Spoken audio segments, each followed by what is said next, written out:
Coincidindo coa celebración do Día das Letras Galegas, Vilanova dos Infantes viste o traxe tradicional para acoller a romería etnográfica Raigame, unha cita que se enmarca dentro do proxecto de posta en valor do lugar.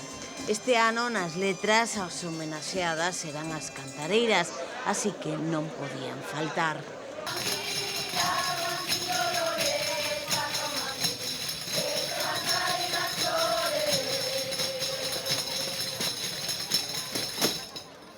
No ano 2002, a Igame celebraba a súa primeira edición.